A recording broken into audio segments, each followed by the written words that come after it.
Yo, what's good my fellow Magic Knights? It is your boy DEADMANVINCE back with yet another video. Hope you guys have been enjoying the content, hope you guys have been surpassing your limits, and I hope you guys have been enjoying the game. It's nearly been the first month the game has been out, and I hope that everybody's account has been progressed to a certain point where, you know, it's easier for you to farm a lot of things, because I know that at first it was quite intense trying to get everything farmed up, but they did make some changes and updates that did make it a little bit easier, and hopefully, you know, you've been working on your characters alongside with that, and it's been beneficial for you. We're actually here on the Korean forum because the Japanese forum, it does have the banners, but it doesn't actually have the skill page effects for the characters. And I want to get the skill pages covered in this video as well. If you guys have been enjoying the content, then you can go down below and click here that subscribe button, hit the notification bell so you can get notified every single time I drop news or drop a live stream. And you can also go down below and hit that like button if you like the videos, because why not? Well, let's go ahead and just dive right into these patch notes. This is going to be happening on the 22nd. It's actually the 21st here in America, but in Japan or Korea it's already the 22nd, but I know it's gonna be coming tonight. Basically, what we get for compensation for this maintenance, and I like that they put the compensation up front now so we can just go ahead and automatically see, we get 120 black crystals, which is just one summon.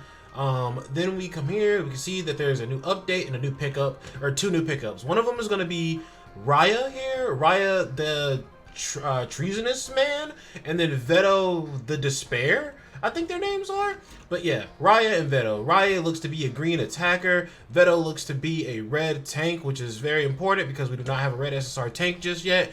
We will go more into their kits a little later on in the video. First, I want to kind of go hit the overview of the main page of these patch notes. General summon additional information. Added general pickup mage and pickup skill pages. The mages and skill pages that were obtained in the previous normal pickup summons will be added to the normal summon after this update. So they're just going to be thrown into the normal banner pool, because when we first started playing the game, the first two banners that we had, premium banners you could say, were the Yami banner and the Fuegolian banner. I'm not really going to incorporate the Clover Academy banner because that banner, those units ended up going into the like non-character specific like banner, just a general normal summon, and it's going to be like that until season 1, until they get taken out, right? But these characters, Yami and Fuegolian, after their banner went away and Fauna and Patry came out, licked Patry, same person. Whenever he came out, they came out. Basically, Yami and Fuegolian were on those two banners. So as soon as the banner's over, these units are on to the next banner, which I do like a lot because I come from playing like Dokkan, where units don't necessarily just go into the next banner. It takes a few months actually for units to come back on another banner. Sometimes it takes a year depending on how premium the units are. There's a new package here that they're going to be adding into the shop. I saw this earlier on, so it says 9,900 won. If you're playing on the Japanese version, this is going to be 990 yen, which should be like $7. It should be around $7. But basically right here, these four items that you're getting right here are 4 of the SSR stamina chest, and this right here is just 50 black crystals. Now, I am curious because I'm just starting to realize now that this is an SSR stamina chest, and like a lot of the chests that you get, they have like colors on the background. Are they eventually going to release a UR stamina chest and an LR stamina chest? And if so, when are they doing that? Because I would love to be able to purchase those. We have a big W of an update for the coin shop, or the mage piece shop. Basically, you can now buy 200 more stamina out of the mage piece shop twice a day, so that's 400 more stamina a day. And you can see right here it says twice a day. All it takes is 3 SR grade mage pieces, which if you guys don't understand how like gachas work, basically you have your rare mage pieces, and this is how it works for like kind of like any game. You have the lowest rarity pieces, which always get used up because you can get something very useful with those low level pieces, and you always run out of those pieces because you don't think to save those pieces. Those are the cheapest pieces. You know that every single time you get a summon, you're guaranteed at least one of those pieces, right? Then you have your SSR pieces, which you want to hold on to those and try to preserve those so that you can work on a character, or if more characters of that same rarity come out later, you can use the duplicates towards that character. So a lot of the time, you do actually end up having like the middle rarity metal left over for like your coin shop. I can remember in Grand Cross, I always had like a super crazy abundance of SR metals, and I finally maxed out all of my SRs, and then it just kind of like made that stack even more so. And that's kind of what I've been doing with my account. I've been trying to max out all the characters, and not even max them out necessarily, but more so just get an LR so I can go ahead and fuse the stars into them, so that every single copy of the character that I get afterwards in the future from that point on is just free for the coin shop, right? Because I knew that updates like this would be coming. An even more massive update to the coin shop, an even bigger W, is you can trade in 24 SR grade mage pieces, and you can get 10 summon tickets. So that is one free multi a week just from your SRs, bro. And if you're stacking up your crystals and you're getting like summons here and there, and you're getting SRs and you already have some SRs worked on, or maybe you're not focusing all the SRs in the game, obviously, like a Sweatwood who wants to work on every character, then you can just go ahead and save up your mage pieces and guarantee yourselves an extra multi every week. And that's a really nice touch. It's just insanity that you are able to buy an entire multi summon with SR grade mages. Like SR is very easy to acquire. Like, yeah, sometimes you have multis that are all rares, but like typically there's at least one SR in your multi. So that's just like a massive W. A massive change that I feel like needed to happen, because the coin shop is just, some of the things in the coin shop just don't feel very worth it. Like, I know you can buy a selector ticket for 8 SSR pendants, and it just doesn't make sense to me, because if you're a sweat, you probably already have all the characters, and it's like, why would you buy that pendant? Why would you buy that ticket to not be able to select a specific character that you're looking for, and you just have to summon for a random character out of the original like base characters? You have no guaranteed chance of getting that character, so it feels like that ticket is useless. And if you're a free-to-play player and you get super lucky on one SSR, I still don't think you should be buying that ticket, because what if you spend 8 copies of that SSR, and then you just get another copy of that SSR, and then you just traded 8 for 1? Not to mention, you can still use those other SSR duplicates that you don't need anymore on the character itself. You can use those on other SSRs for like their Clover system and just things of that nature, right? So it just feels like there are some things in the mage piece shop that are kind of useless, but it definitely feels like they are making moves to amend that. Balance improvement. Reward improvement. Chapter 4, Neen Town Trouble. Clear reward improvement.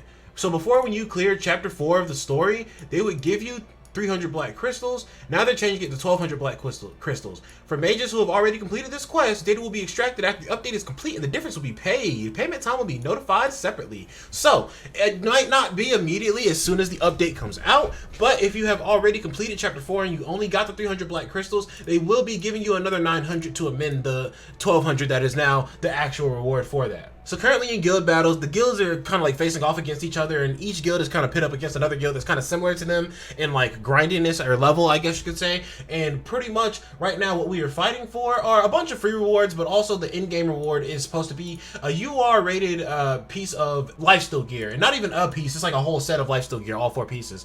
So now they are changing it so it's not UR anymore, and that it is LR. So if you're in Guild Wars and you weren't taking it seriously, maybe you want to take it a little bit more seriously now, because as we know, LR gear is the only gear that is really of importance in this game. Right here we can see that we have balance adjustments, increased enhancement stone powder obtained when disassembling equipment. I was kind of salty when I saw this, because I was live streaming earlier and I had just smashed so many SSR like gear pieces. Enchantment stone powder can be obtained when disassembling equipment, and the hideout is increased comparative to the previous one. Also, balancing. City and Ice Cave monsters' attack and magic attack are lowered, but their HP is increased. So they can take more hits, but they're not going to hit you as hard, so you should still be able to work through the stages, and it should be even easier, to be honest. Increased equipment enhancement stone acquisition amount. So I believe this is where you get the enhancement stones for your equipment, and also where you get the little substat boosting stones for your equipment. They are going to be improving the rates at which you get the stones. I wish they would show us the rates. I feel like that's a little weird that we don't know the rates. Limited time, the road to treasure war enhancement stone acquisition amount is increased as well. So is this the one that's out right now where you can get gear enchantments and then accessory enchantment stones as well? Also, they are adjusting it so that the max amount of stamina that you can have has been increased from 9,999 to 99,999. So if you wanted to stockpile all the stamina that you absolutely could, you could stack 10 times the amount you could before and run something for like probably an entire week if you really wanted to. Because as we know, Black Clover Mobile is a goated game, and auto battle doesn't stop through daily reset. I've literally watched it. Error correction. Fix an issue where a unique passive is not maintained when changing the wave with Evil Eye of the White Knight. So I read these earlier. These are like extra things that they're going to be fixing later on, I'm pretty sure. Fixed an issue where unique passive was not maintained on the changing waves or waves of Evil Eye of the White Knight. Now, this says Evil Eye of the White Knight, but it just says Eye of the Midnight Sun. It doesn't say Fauna. I read this on the Japanese version earlier, and it said that there was an issue with Fauna's like unique skill not carrying over wave to wave. Fix the phenomenon where equipment crafting and unimplemented content was reflected among the hideout contents. So I don't understand 100% what this one means, but I think they're saying that there's something in the hideout that got put into the game that you can't really use at the beginning of the game. So they're taking it out of the game maybe, and they're going to add it back later. I'm not 100% sure on what that means.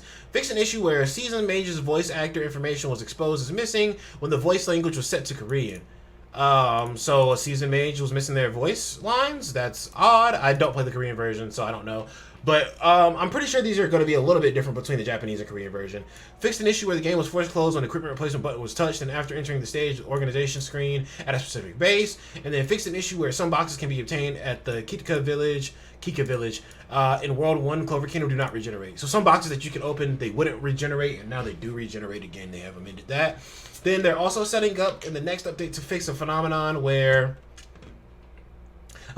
sweep proceeds with the recently... Okay, so basically, if you are skip ticketing a stage, you're trying to skip ticket it with a different team, it will skip ticket with the team that you most previously cleared the stage with. And it's a good thing that they're fixing this, because I've already made a mistake and like ran the skip ticket stage, or skip ticketed a stage multiple times, 10 times, or wasted all the stamina in the skip tickets when it was another team and I was trying to boost the affinity for a different team. So I have already gotten cucked with this. None of the Village Sisters Rhya skill 2 effect stacking is not reflected properly. An issue in which HP is not exposed when an opponent is in arena. Oh, so when Mimosa revives people in arena with her ultimate, their health is not shown, it's hidden, and they're gonna fix it so that you can actually see their health. Nightmare, Forgotten Space 1 battle cannot start after making a hideout interior. An error message pop-up is displayed when the playtime event icon is touched. An error where free dice opportunities always incorrectly stay marked as you can do a free roll for the day, even if you've already done your free roll for the day. That shit irritated me to no end. When the quest start pop-up should be displayed if you log into the world, the quest start pop-up is skipped, making it impossible to proceed with the quest. Under certain conditions, the group quest start pop-up is not displayed, so the quest cannot be progressed. And then fixed an issue where intermittent freezing occurs under certain conditions when entering Chapter 4's Neem Cave. Now, that is everything for the main overview of the patch notes. Now we're actually going to go and talk about Rhya and talk about Vetto, and this is also kind of going to be me talking about should you summon for these characters? And I'm honestly going to go ahead and say yes. I don't think either one of these mages are a bad choice to go for, but let's go ahead and go over to the other tab and start looking into them. All right, guys, so we are still using the Korean wiki now, or forum. The reason why we're using the Korean forum is because the Korean forum does not actually show this, or the Japanese forum does not actually show all of this down here, which I already have the skills kind of put up off to the side. I don't have the skill page effects though, and that is what's most important to me. All right, so let's take it from the top. First, we're gonna look at this man Vetto's animations. That's nice. His model looks really good. And honestly, when I'm reading these kits, I'm just like, it makes a lot of sense. I guess I can read off the skills as he's doing them. So this right here is gonna be Vetto's skill 1. It's just a single target attack. Now, Vetto's skill 1 applies weapon disarm level 2 to an enemy for 2 turns. Does it say what weapon disarm is right here? Oh, it does. Or does it? And these are all of his skills at max level right here, I assume is what that says. Yeah, this right here, when I translate it, it doesn't really tell me what the weapon disarm effect means. I think that weapon disarm might be like a debuff to your physical attack specifically, and maybe not your physical and your magical attack. That's my only assumption for it, but we won't be too sure until, we know. But yeah, applies weapon disarm level 2 for 2 turns. Then we go to a second skill. His second skill has a really nice animation. His second skill has a nice animation to it, but I thought his second skill was a single target. But it looks like it's an AoE here. So let's look at this.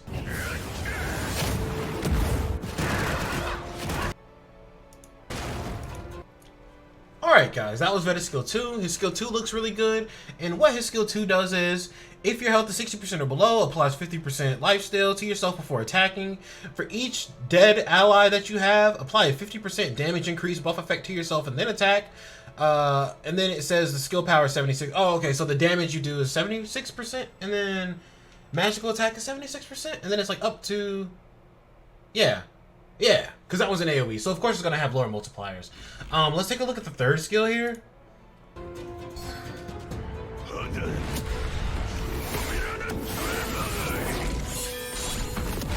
I do like the effects on his animation. So, His third skill, which would be his special skill, that one is after applying 70% lifesteal to yourself. Jesus Christ. Now, and all these that I'm reading, these are at max level. These are all the skills at like level 5. After applying 70% lifesteal to yourself, if the enemy has weapon disarm weakening effect, apply 35% extra life still if you after you attack, before you attack. I'm sorry, the wiki, or not the wiki, the translator app does not do the best job. But it seems like his ultimate is a 70% life steal, and then if you have a weapon disarm debuff, then he's gonna give himself 35% extra life steal. So 100% life steal, 105% life steal. So this man Vetto is like full healing off of his ultimate there. Honestly, even without you having a weapon disarm debuff, I feel like his combo skill is gonna be 100% chance to apply taunt effect to enemy for 1 turn. That's solid. 100%, a guaranteed taunt. I like that. And then if he does attack with Fauna, attack after applying a proportional buff to your attack based off of your HP, basically. His unique passive is going to be lifesteal. If he has a lifesteal buff, it grants him 15% toughness for 1 turn as well. And then once you start to awaken his stars, 14% receive damage reduction to boss type enemies. So he's going to take 14% less damage to boss type enemies. And this is everything at max level. Now if we come down here and we look at his skill page, we can also see that the extra effect his skill page is going to add to his skill 2 is going to be a 60% chance to apply debuff effect, increase debuff duration by 1 turn. And then the actual passive on it is going to be when recovering, gain 140% of own attack as a barrier for 2 turns. Jesus Christ. So this man Vetto, now let's break him down here. Is Vetto worth the summon? I think Vetto is absolutely worth the summon. I think his animations look nice. Vetto is a very hyped character. He's a very cool villain from the actual series. He has weapon disarm on his first skill, which I don't know what that is just yet, but I feel like it's gonna have something to do with lowering physical attack. Also, he has lifesteal built into his kit in a lot of different places. When he lifesteals, he makes a barrier over his health that's based off of his attack, but he seems like a tank that you want to do damage with. But maybe we do build him defense to just make sure we have some good physical attack stats on the defense pieces. And his skill page, dude, his skill page just makes him an absolute menace. Like, that barrier is ridiculous. You need him, you need his skill page, I feel like. I feel like that's just like a no-brainer. If you have Vetto and you don't have a skill page, I'm very sorry. I know there are going to be other skill pages that you can use to kind of replace his skill page, but like, nah, bro. His skill page is elite, bro. That shit is elite. And that 140% barrier is definitely at level 6, so it's going to be a lower barrier at level 1, but even still, anytime this man recovers, he gets a little barrier, or at least if I'm reading this correctly, that's what it seems like. Now let's take a look at this man, Rhya's skills. Now, Rhya is very interesting because he is a copycat. He can literally copy your magic if he touches your grimoire and then uses your magic for his own. So basically, this man's kit is literally Yami's kit, like all the animations. But instead of it being Yami's kit, he has his own like special twist on all the skills. 귀찮아도 이번엔 제대로 해야겠지? Oh, Rhya's a god.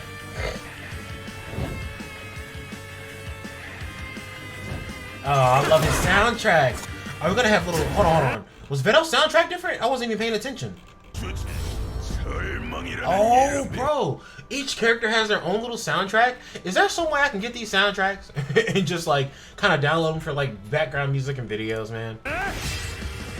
But yeah, the same.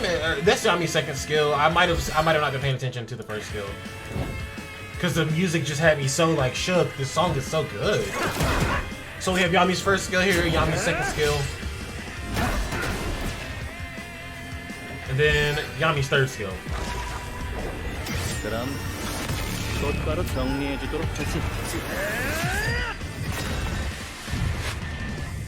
So, let's talk about this man Rhya's skills, and then later I can go and look and see if I can find these songs. Basically, Rhya's skill 1 is the same as Yami's move, except for instead of doing bleed with that move, Rhya does an additional attack if he already has a buff. And that additional attack deals 30% damage of what the original attack did. Rhya's second skill steals up to 2 buffs from the enemy. Then, Rhya's third skill is going to be, if you have 2 or more buffs, take 70% of attack and magical attack and then do an additional attack after you do the original attack. And also, for each buff that you have on Rhya, he gains an additional 15% to his damage increase So if Rhya had like 4 buffs on him and you did your ultimate, Rhya is going to be doing an extra 60% damage, because 15% times 4 is going to be 60%. So he does an extra 60% damage, and then he's going to do an additional attack because you already have 2 buffs on. So that guarantees the additional attack right there. And after the additional attack, or not even after the additional attack, on the additional attack, Rhya is going to be doing 70% of the damage that he originally did. So Rhya is actually really ridiculous, because yes, he has all these things in his kit for stealing buffs, but he doesn't have to just steal buffs to get buffs, you know. He can literally just get buffed by an ally on your team. And I think that him and Yami would be a pretty solid combo to run together, because if you ran them side by side and you use like their combo skill, would that not just be like a double cleave? Right? And then you can just use a cleave on Rhya or Yami. Like, I feel like Rhya is going to be a very good unit. I feel like Rhya is more low-key, like, PvP focused, but I feel like he's a god for PvE as well, because he has his AoE basic skill, and he actually hits really hard. Then we have Rhya's combined skill. Inflicts damage on all enemies by passing with a partner. 25% damage increase if you have a buff. Attack after applying damage increase. Then his skill with Patry is going to be inflicts damage on all enemies with countless swords of light created by Licht, who is actually Patry. In Rhya, copy your partner's buff. Attack after applying level 2 all attack power increase, buff effect to yourself and your partner. So this man Rhya on his combo skill is basically buffing his own damage. He's buffing your partner damage. With Licht, and then he's copying one of Licht's buffs, and if we know, Licht or Patry has a critical buff, like a critical rate buff or a critical damage buff. I can't remember exactly. I don't use Patry all too much, but basically they have a critical rate or buff, critical rate or damage buff that this man Rhya could copy off of that man, making him hit even harder. Then if we look at his unique skill, for getting Rhya to LR, you unlock recover 15% of maximum HP when the buff effect on you ends. Oh, that's busted. And then his star system passive is going to be 5% attack power increase when buff effect ends. So whenever he has a buff and the buff ends, he's going to be getting 15% boost to his HP, and he's also going to be getting a 5% boost to his attack, to all attack. No, to physical attack. And that physical attack boost can actually stack up to 3 times. Then we can look down here at his skill page. His skill page affects his skill 2. Jesus Christ. This man, Rhya, after copying those 2 buffs, removes those 2 buffs from the enemy. So he doesn't even copy buffs. He steals buffs. Then his skill page, at the beginning of the turn, if there are 3 or more buffs applied to you, you get a 62% accuracy increase, bro. This man Rhya is ridiculous. Basically, my input for Rhya and for Vetto is I think that both of them are very good. I think that both of them are units that are reasonable to summon for. And it's not like you're looking at it from a standpoint of what other units are on the banner. That's not like a thing yet, really, because every unit that's out in the game right now, besides the Season 1 units, are on every banner. But basically, this man has like the farmability of Yami, but the extra buffs on his skills, I must admit, are more impressive than Yami's. And he is green also, which is kind of like, I like the green characters because it felt like the game was flooded with blue characters, and it feels like to beat back all the blue characters, you need green characters. So green characters are doing their thing right now. They're popping off. This man Licht is going crazy in PvP. I don't do PvP all too much, so I chose Fauna, but I still have Licht as well. But if you can get your hands on both of them, I say get your hands on both of them. I'm probably going to go for this man Rhya first. What I say is, honestly, if you have enough crystals to go for rotation, I would start a rotation on one of them, and if you get one of them, I'd maybe switch over to the other banner. Also, skill pages are very important on these two. I think Vetto's skill page is more important to him than Rhya's skill page is to him, right? But even still, I think both of them are very good units. You know, have good luck summoning. Comment down below and let me know how many summons it takes for you to get either one of them. And if you do get them, you know, you can always hop on my Discord and let me know, because my Discord is linked down below every single video. You guys can always reach out to me in Discord, right? But both of these units look incredible. There's not really any extra content that's coming out. The only content I guess you can say that's coming out is them amending things and giving us free rewards. That's our content that's coming out tonight, yeah. But yeah, guys, both of these characters look pretty good. That's gonna be your boy DEADMANVINCE covering the patch notes. But yeah, that's gonna be it for your boy DEADMANVINCE. If you guys did enjoy me covering these patch notes, you can go down below and clock that subscribe button. You can hit the notification bell so that every single time I drop a video or drop a live stream, that you can be notified and be tapped in with the Deadman and reach your god level frequency. Arcane stage mage games, right? But that's gonna be it for your boy DEADMANVINCE. You can also leave a like. Y'all be safe. Y'all surpass y'all limits. Peace.